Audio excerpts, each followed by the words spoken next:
What's going on, YouTube? Back again with another video for this week. I kind of was not really sure what to make a video about this week. I haven't really gotten any new books in. With everything going on, it's kind of hard to go out and actually dig through the back issues, which is what I really would rather be doing right now. There's only so many video games I can be playing in my off time, so terrible. But, since we can't really go do that in certain areas because the city still has it considered, unessential. So the only thing I could think of was to just kind of dig through what I have and just kind of talk about, which books really captured me throughout, my entire life. I've always been big into comic books, even when I was younger and little. I remember whenever I grew up in Houston, and we used to go to the Randalls for groceries. And this was back when you could still buy comic books in a grocery store, like on a spinner rack, the whole spinner rack. Or they would even have them in the little book section that they have, over there near the pharmacy in the Randalls. And I remember picking up a lot of the books I'm going to show you today off of those racks. And I just kind of feel like going through and showing which ones that I picked up when I was younger that I held on to all this time. They're definitely readers. I would go through and read them all the time. And certain things about them that really kind of drew me into those particular books and stories and stuff. So that's what this video is going to be about today. Those first comics that I ever got, that I held on to. It wasn't until I started really doing comic book collecting that I actually put these all in back issue, bags of boards. So, that's pretty much what I'm going to talk about today. The first comic books I've ever gotten. Let's get started. So the big one that I'm going to go over for me is this Incredible Hulk annual. Now, this is not the original copy that I picked up long ago.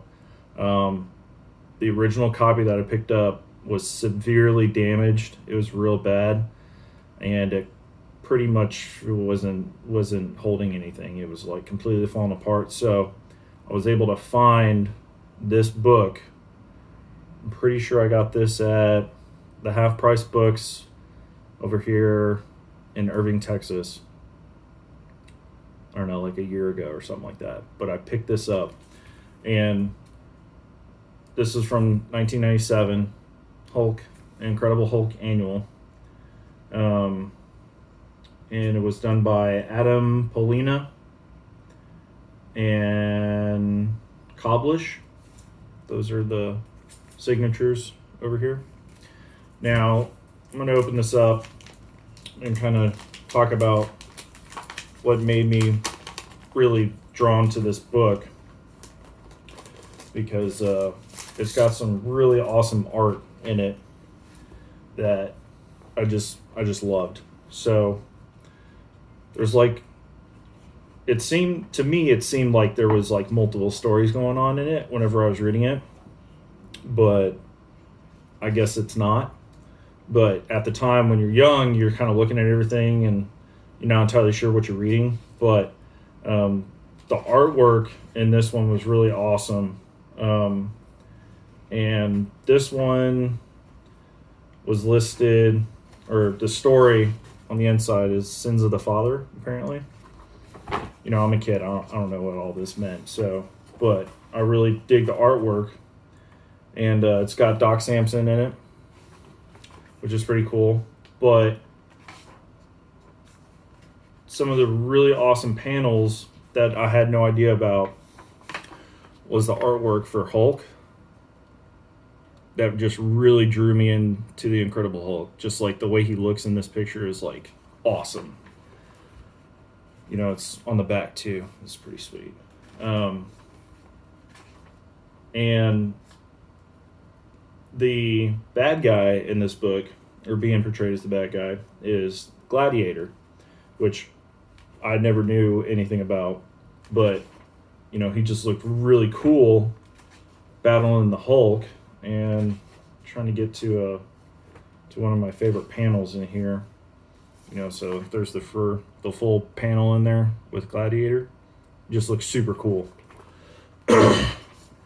And just seeing the Hulk go in and grab him, rush him, and just slam him into the ground was so awesome to look at and read. And then he gets all pissed off at the Hulk, and so he takes him all the way up into space. He's just flying straight up, and the Hulk's like, oh, how is he not all destroyed yet? It actually says his face should be so much road pizza by now, but apparently not. Well, it's Gladiator, so that explains a little bit. So he's got him all up into space. And then the Hulk does his thunderclap right on his ears. And then he does his heat vision right in the middle of the Hulk right there. And, it just looked really cool whenever I was reading this back in the day. And then, pretty much this is like the end of the comic. He's just looking all mean and angry and stuff like that. And that was like the end of that kind of story at that point, and then it just goes on to something different, which, like I said, I couldn't really put two and two together, and then all of a sudden you start to see the artistry change on the Hulk. And so he starts looking a little different, a little weird from the other ones, which I really, really liked. But it brought the X-Men in, which was really awesome. So I was like, all right, well, this will work. And it just ended up becoming really funny. These kids are just kind of going after the Hulk, and they're throwing underwear and stuff on him. And it's just really funny. But this was one of those books that really drew me into it because of the artwork in the first part of the story. So that was a big one right there. And then one of the other books, now I'm not going to open every single one of these, but one of the other books that I really liked was this Amazing Spider-Man number 11. And this is where he goes up against the Blob, which is pretty cool. I'm not going to take this one out because the staples and the front cover have come apart. But there's this really cool panel in there where the Blob is just standing on Spider-Man like he is on the cover, and he's just sinking into the ground. And then Spider-Man does this flippy loop up underneath the concrete, and then he's like, and he pulls the concrete down, the Blob falls down, and then he wins somehow after that. It was really cool, but that's one of those books that I grew up reading a lot back in the day. And then I got another one here that's really, really kind of odd, I guess you could say, but I have an Alf book. And this has multiple stories in it. It's one of the 64 annual pages. And it's just really goofy. I don't know how else to explain it. Just the stories that are in this book, you got one with the Ninja Turtles, but they have painter's equipment. I don't know. It was just really fun. It had multiple stories in it, so it wasn't just one solid book. It had 3 or 4 other panels in it. And it was just one of those that I love to read, get a little bit something funny in your funny bone. But yeah, Alf Annual. This was from 1990, so it just shows my age right there. Another one I got is Fantastic Four, number 14 from February. Probably around that time, 1990, somewhere in there. And I don't quite remember what it was about this story that really drew me to it. But and I'm not entirely sure who that bad guy is. He kind of looks like the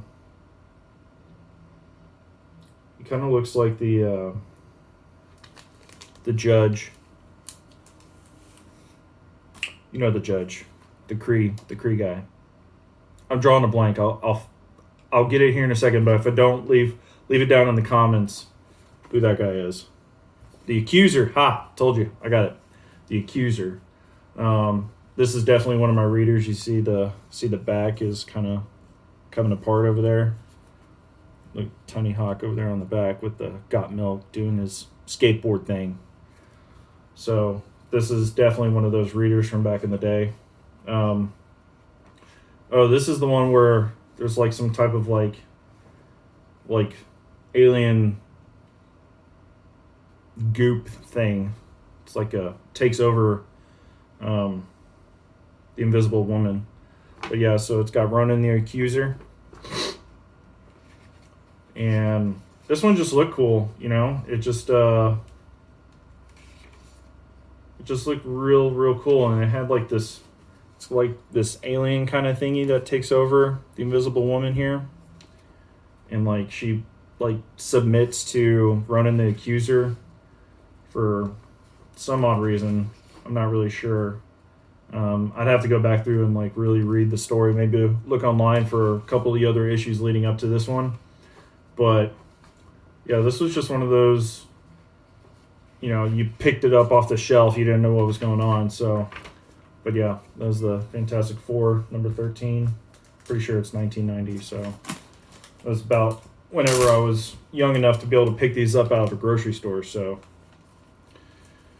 all right.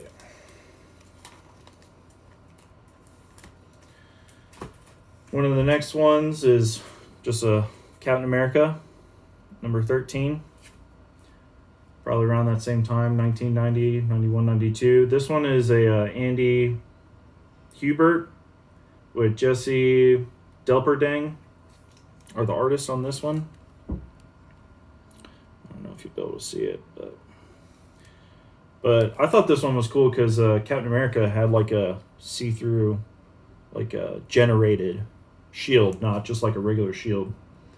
But yeah, just a random Captain America. I think this is the only one I have. So, and then this next one is She-Hulk, the sensational She-Hulk, with Howard the Duck, trapped in the Baloneyverse, which is really cool now that I say it out loud. At the time, I wasn't reading none of this. I was just looking at the artwork. This is number 14. Sensational She-Hulk number 14. And I remember this one, it just looked really cool because they were just floating in space and everything was kind of like falling apart around them. So, Savage She-Hulk. Yeah. And then the next one, just a really weird book to have, I guess. The Three Musketeers. This was from the movie. This was the direct edition comic from the original movie that came out. Or I guess original, but you know, during that time in the 90s. This came out in February, probably 90, 91, 92, somewhere in there. And this was just a really, really nice story. And I was just really drawn to it. I read this all the time. You know, Three Musketeers is pretty awesome. So, yeah. And then one of my X-Men books that I had was X-Men Unlimited, number 22, by Vaughn, Gleason, and Nguyen. And this story in this book was really centered around Mara, which was really cool because, you know, she just grows these spikes and bones and stuff, and she can, like, bone herself up with armor to make sure, you know, she doesn't take damage. But the story was focused around her, which was pretty cool.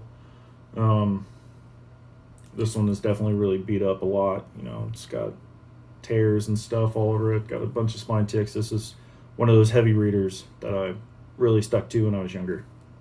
But yeah, X-Men Unlimited. And then one of my other X-Men books was from the Uncanny X-Men, number 351. This one was focusing around Cecilia. And the villain in this was Pyra. So this one was just a really cool story. The artwork with Pyro was really cool. Just going crazy, just spraying fire everywhere. So this was one of those other ones. And then one of my favorite X-Men books from back in the day was the Uncanny X-Men from 1997, number 344. And this one was cool because it had Beast on it. I really liked that Beast was there. And this story was they were going up against the Phalanx. I guess that's how you're going to say it. And it just looked cool. Like it kind of looked like, you know, the Sentinels in a little bit of a way. But I really liked the way that the bad guys looked in here and what the X-Men had to do to, you know, kind of survive. This one's not like terrible, but it's, you know, got a bunch of spine ticks, a little bit of rolling, but for the most part, it still looks pretty good. I really like this artwork in this one a lot. You know, they kind of look like Sentinels in a little bit, but they're not the Sentinels. I could be wrong about that, but if you know more about this book than I do, then, you know, comment down below. Tell me what you think. But, you know, they're kind of looking like the Matrix with the embryos and stuff like that.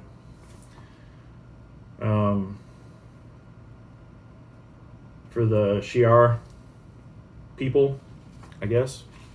Like I said, when I was younger, like, I wasn't really focusing on all the intimate details. I'm looking at the artwork, you know, just looking real cool. So, you know, that's what really drew me to all these. And I could just go back through and look at all of them and just read all of them and just really get pure enjoyment out of all this kind of stuff. So, you know, this was definitely one of those books that I could go through and look at and read. Looks like it was Bishop in here with short hair. And then, you know, everybody's all brought together and is able to combat the bad guys to some extent. I thought this was really cool. There was this Incredible Hulk by Adam Qbert in this back page. It just looks very jungly, and I wasn't really sure, not really sure where it all came from, but it's just kind of how it looked on the last couple pages of this particular book. But yeah, this was one of those really cool X-Men that I really like to read and reread and reread over and over again. All right. Now, I have no other of this particular character's comics, so this is the only one I have. This was a Quicksilver number 3.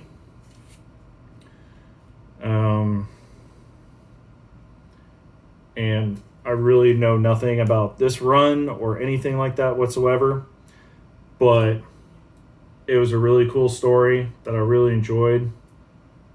This was just the only one I have, so if you guys know anything else about this run or anything, just hit me up and let me know.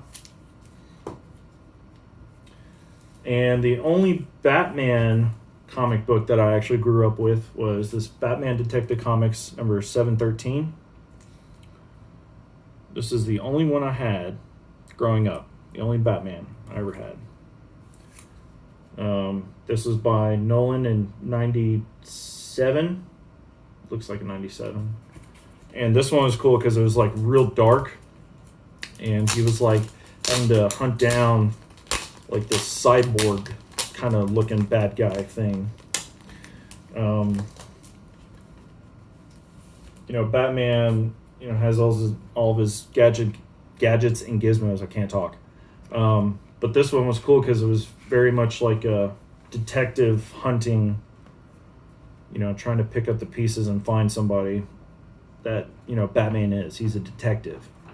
So, you know, it starts out this dude, you know, he caught up to this guy and he's going in a meat grinder and he's trying to drag Batman down with him.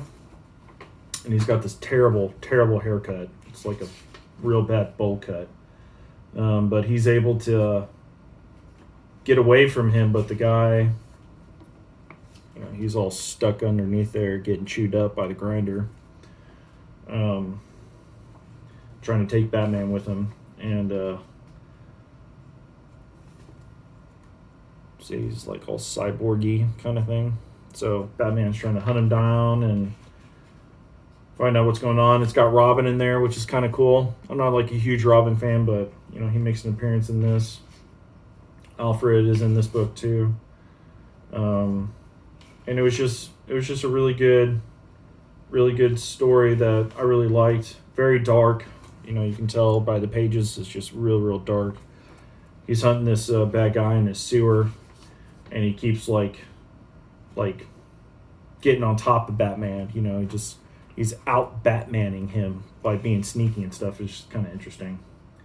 And then it just kind of finishes off with him getting away, and Batman is like hurt, you know, beaten up a little bit, and then it ends with him about to try and get some more upgrades, I guess you could say. But yeah, this was the only Batman book I grew up with. So Detective Comics number 713, and I picked up on Detective Comics at number 990 and collected all the way up to 1000, and then I went and traded in 990 to 999. I think I threw 1,000 in there for a trade, but yeah, only Batman. And then my most heavily read book / most damaged book, it suffered some water damage. It got folded up real bad, but I loved this book. I would read it all the time, and this was Bloodbath. This is the number 2, part 2 of 2 for DC. Now, I think there was like a couple of other Bloodbath stories. I'm not entirely sure. I don't really know. But this one was really cool. It had like some really cool team ups of like a whole bunch of different characters. And the alien creature thing that they're fighting in here was really gross and cool looking. Like, I don't know if you'll be able to see it, but this book is just beat to all hell. This is definitely a heavy reader. You can see along the spine, it's just destroyed. I'd like to find new upgrades of this and maybe, you know, donate this, or I don't know. I'll probably just hold on to it. But I love to reread this story. It's like this giant, creepy, gross, tentacly looking thing. And it was just real cool bad guy. And it starts out with Superman. And he's like trying to figure out what's going on here. He's got to team up with the Flash. And some characters that I don't really know. But I just love the team up. And it's just got really cool artwork in it. I just really loved rereading this over and over and over again. You know, the Flash is trying to find out where this thing is, and he finds it, and it's like all tentacle river kind of grossness going on down there. And this character is pretty cool. Mongrel. I didn't know anything about that, but he just looks kind of cool. Almost kind of like a Punisher, except he's got powers, but he's like not. And then you have like an entire like onslaught of other people that come in to try and help take down this bad alien looking thing. So you got like Lionheart, Slingshot, Shadow Strike, Joe Public, Geist, Crag, Argus, Ballistic. And they all come down here to help. And it's just really cool because you see him with this giant gun and stuff like that, looking very Rob Liefeldy. Don't tell him I said that. He'll probably like go ape shit on Twitter or something like that. So, shh. And so, you know, they're all just kind of teaming up to try and stop this bad guy. And you know, it's just real cool. Let me see if there's anything else in here that I remember that really stood out to me. Oh, the one thing I don't like now, looking back at it, is look at Superman's hair. Like, what is this? You know, goodness gracious. But, that was the artist back in the day. He's the one that elected to do it like that. So, whatever. But that's not my first go at, what Superman would look like. The long hair thing is a little weird. But let's see. It was just this story. I don't know what it was. I think it was because it was just like a giant story with all these other different characters I had never seen before, and seeing them all come together to try and stop this bad guy was just real cool. And everybody's teaming up. They've got their powers all converging together to get a good zap on this nasty monster thingy. And, it's just really cool to see all of them put together to try and stop it. Let me see what else goes on at the end here. And this whole time, the Flash is like trying to find what happened with the other superheroes, because they all got like kidnapped and like stuck in like gross stasis tentacly monster incubator thingies. It's just real gross, just nasty. And so I think he was trying to find a way to help get all those people out. And then Superman, he ends up going into the earth, and he sees an oil deposit, and he's like, I'm gonna go ahead and it's time to take the bottle away from the baby, because I guess the tentacle monster was feeding off of it. And when he does that, stops it from doing that. And then you got some other heroes. Like, I don't know who this guy is. He's got like a golden claw, green looking dude. He's with the Flash to help get all the other heroes out of the incubators. So you see the rest of the DC universe in here. Got Green Lantern, Wonder Woman. They get some help to, get unmatrixed, because they were, stuck in stasis goopiness. It was gross. And then, the monster is not happy. He's just very not happy. And, all in all, it just kind of ends up happening to where everybody ends up coming back. Oh, look, you got Lobo in here, too. I didn't notice this. You got Lobo that makes an appearance. Like I said, like, when I was younger, I had no idea who all these characters were, and they all just kind of come to help. They kind of like pull a Watchmen, where, like, the world's going all hell, and Ozymandias, like, conjures a big alien grossness and says, this is what we have to do to kind of fix everything, but not in a villainous way. And then I don't know who this character was, but he is able to like, oh, it's actually a chick. She's like able to like get everybody's powers. This chick right here. She's able to like suck everybody's powers up and kind of like take on all their attributes, and just kind of goes toe-to-toe with this nasty tentacle, kind of like a Cthulhu looking kind of creepy dude. And they go to war, and it looks like the tentacle monster is going to get them, but then changes a little bit and just wrecks shop and just like completely just obliterates it. It was really cool. And like this giant page of just death, destruction, and blood and guts everywhere. It was just awesome. Like being like a 7-8-year-old, I don't know, all the way up until I was like 13, I just loved it. You go read every single little bit, and you get to this one moment, you're like, yeah, it was awesome. It was with a headbutt too. So, that was like one of the most powerful headbutts you could ever see in the world. And just like, just squirted everywhere. It was just blood and guts. It was awesome. Yeah, excitement. And then the aliens all defeated, and then you see everybody in the last panel shows up. Get a closer look. You got Martian Manhunter in there, Green Lantern, he's all messed up, Wonder Woman, whole bunch of other characters that met up with other characters to help save the day, because the Justice League was incapacitated. So it was just really cool to see all those different characters. That's why I really liked this book a lot. Definitely one of my favorite books of all time that I've held on to all this time. So, and then the next book I got was this Adventures of Superman. This was number 564. This was in 1999.